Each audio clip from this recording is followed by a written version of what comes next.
The wood industry present करता है gifted hands. ये बेन की लाइफ की एक सच्ची कहानी है, जहाँ पर बेन को दिखाया होता है जो क्लास में सभी बच्चों के साथ पढ़ता है।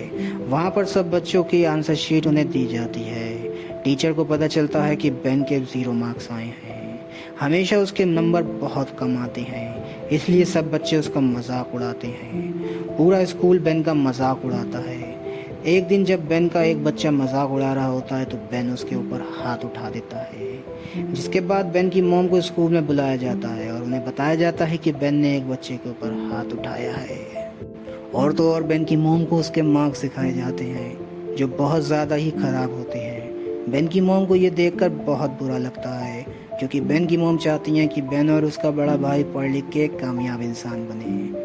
अब जब बेन अपने मॉम के साथ घर जा रहा होता है तो वो अपनी मॉम से कहता है कि मैं पढ़ाई में बिल्कुल अच्छा नहीं हूँ। उसकी मॉम उससे कहती हैं कि नहीं, तुम पढ़ लिख के एक कामयाब इंसान बन सकते हो, मुझे तुम पर पूरा विश्वास है। अब जब बेन अपने घर पे आता है तो रात में वो अपनी मॉम के पास जाता है ताकि उसकी मॉम उसे पढ़ा सके। जहाँ पर बेन की मॉम को पता चलता है कि बेन की आईसाइट वीक है, उसे चश्मे की ज़रूरत है। उसके बाद बेन की मॉम उसके लिए चश्मा लाती हैं और चश्मा लगाने के बाद बेन को छोटे लेटर भी दिखना शुरू हो जाते हैं जो क्लास में उसे नहीं दिखा करते थे, और यही वजह थी कि उसके क्लास में नंबर कम आते थे। अब जब बेन को सब कुछ साफ साफ दिखना शुरू हो जाता है तो बेन के नंबर भी इम्प्रूव हो जाते हैं। अब संडे को बेन अपनी फैमिली के साथ चर्च जाता है, जहाँ पर फादर सबको एक मोटिवेशनल डॉक्टर की कहानी सुनाते हैं। ये कहानी सुन के बेन बहुत मोटिवेटेड हो जाता है और वो अपने आप में विजुलाइज कर लेता है कि वो बड़ा होकर एक डॉक्टर बन चुका है।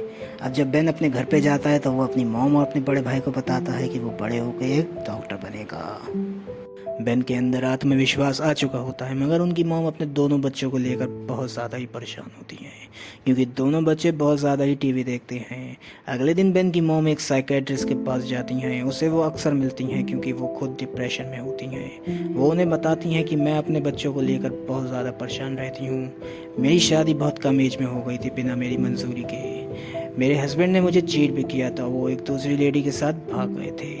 साइकेट्रिस्ट उनसे कहता है कि आपको कुछ दिन के लिए हॉस्पिटल में एडमिट हो जाना चाहिए। वो अपने बच्चों से बात करती हैं और उन्हें बताती हैं कि मुझे कुछ काम के सिलसिले में बाहर जाना पड़ रहा है, इसलिए उनका ध्यान कोई और रखेगा। दोनों बच्चे अपनी मॉम की बात मान जाते हैं। उसके बाद बेन की मॉम हॉस्पिटल चली जाती हैं। हॉस्पिटल में उन्हें बेन का एक लेटर मिलता है जिसमें लिखा होता है कि dear mother, I miss you already, I promise to I will try to do better in school, I love you Benny. Ben का ये लेटर देखकर उनकी मॉम बहुत अच्छा लगता है और बेन स्कूल में अच्छा परफॉर्म करना स्टार्ट कर देता है। इस बार उसके फुल नंबर आते हैं एग्ज़ाम में, जिसे देखकर वो हैरान हो जाता है और बहुत ज़्यादा खुश होता है। अब वो अपनी ये खुशी अपने भाई के साथ शेयर करना चाहता है, इसलिए वो अपने घर के लिए चला जाता है। अब जब वो घर पहुंचता है तो वो देखता है कि उसकी मॉम घर वापस आ चुकी होती हैं और वो अपनी मॉम को अपने मार्क्स दिखाता है। मॉम उसकी मार्क्स देख के बहुत ज़्यादा ही खुश हो जाती हैं और उसे पता चलता है कि उसकी मॉम की एक दूसरी जगह पे जॉब लग चुकी है, जो एक बहुत बड़े आदमी का घर होता है। बेन की मॉम जब जॉब करके वापस घर आती हैं तो वो देखती हैं कि उनके दोनों बच्चे टीवी देख रहे हैं, जो देखकर उन्हें बिल्कुल अच्छा नहीं लगता है। वो ये चाहती हैं कि उनके दोनों बच्चे लाइब्रेरी जाएं और बुक्स पढ़ा करें, और ऐसा ही वो अपने दोनों बच्चों से कहती हैं। बच्चे मॉम की बात मान लेते हैं और वीकली 2 बुक्स पढ़ना स्टार्ट कर देते हैं। धीरे धीरे उनका बुक्स में इंटरेस्ट आने लगता है और अब उन्हें बुक्स बहुत पसंद आती हैं। थोड़े दिनों बाद वो टीवी पर भी ऐसे प्रोग्राम देखने लगते हैं जिससे उनकी नॉलेज इंक्रीज हो जाती है। और एक दिन बेन के क्लास में बेन का टीचर उन्हें एक स्टोन दिखाता है और सबसे पूछता है कि क्या कोई स्टोन के बारे में जानता है। किसी को स्टोन के बारे में नहीं पता होता है, लेकिन बेन स्टोन की पूरी हिस्ट्री बता देता है, जिसे देखकर टीचर और उसके सभी स्टूडेंट हैरान हो जाते हैं। साथ में बेन जो स्पेलिंग में कमज़ोर होता है वो एक स्पेलिंग कंपटीशन भी जीत जाता है, लेकिन उसकी टीचर ये देखकर बिल्कुल खुश नहीं होती, क्योंकि वो black and white colour difference में यकीन करती हैं। और जब स्टूडेंट ऑफ द ईयर का अवार्ड बेन को दिया जाता है तभी उसकी टीचर बिल्कुल खुश नहीं होती हैं और वो स्टेज पर आकर बोलती हैं कि बेन एक ब्लैक बच्चा होने के बाद भी स्टूडेंट ऑफ द ईयर बन गया, जबकि उसकी मॉम बहुत करीब है। एक्चुअली क्लास टीचर के कहने का मतलब ये होता है कि तुम में से कोई वाइट बच्चे को जीतना चाहिए था। बेन की मॉम ये सुनकर बहुत गुस्सा आता है और वो बेन का एडमिशन किसी ऐसे दूसरे स्कूल में करा देती हैं जहाँ पर सभी बच्चे ब्लैक होते हैं।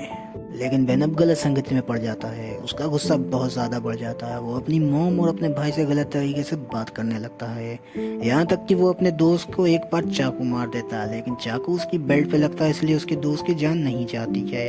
ये देखकर बेन ज़्यादा ही घबरा जाता है और वो भागता हुआ घर पे जाता है और बाइबल उठा के कसम खाता है कि वो आइंदा ये काम कभी नहीं करेगा। ये इंसिडेंट होने के बाद बेन अब बहुत पढ़ना स्टार्ट कर देता है। वो इतना पढ़ता है कि उसे स्कॉलरशिप मिल जाती है, जिसके बाद वो अब्रॉड जाकर अपनी स्टडी कंटिन्यू कर सकता है, जहाँ पर उसकी मुलाकात कैंडी नाम की एक लड़की से होती है।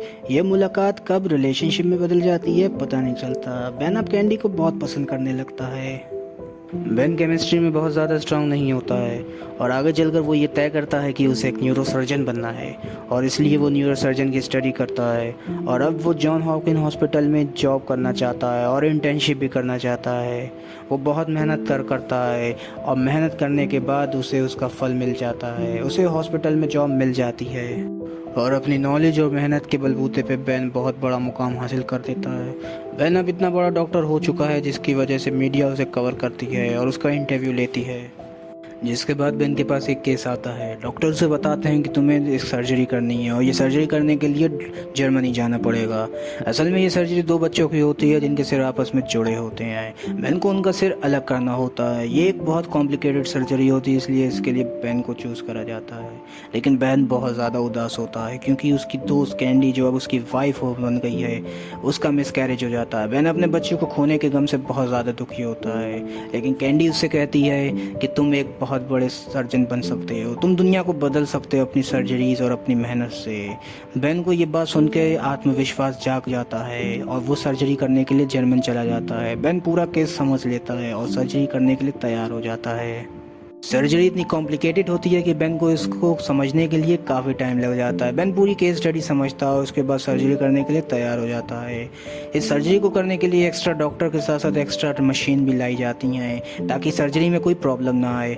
फाइनली काफ़ी घंटों की मेहनत के बाद बेन सर्जरी में सक्सेसफुल हो जाता है और 2 बच्चों के सिर को अलग कर दिया जाता है। दोनों की जान सेफ होती है। बेन उनकी फैमिली को ये खबर कर देता है कि आपके बच्चों की जान सेफ है और फाइनली ये सर्जरी सक्सेसफुल हो जाती है। बेन अब पूरी दुनिया में फेमस हो चुका है। उसकी सर्जरी के चर्चे हर जगह होते हैं। और last but not the least, इस कहानी से हमें ये पता चलता है कि मेहनत करने वालों की कभी हार नहीं होती। अगर कोई बच्चा या पढ़ाई लिखाई में कमज़ोर है तो इसका मतलब ये नहीं कि वो ज़िंदगी में कामयाब नहीं हो सकता।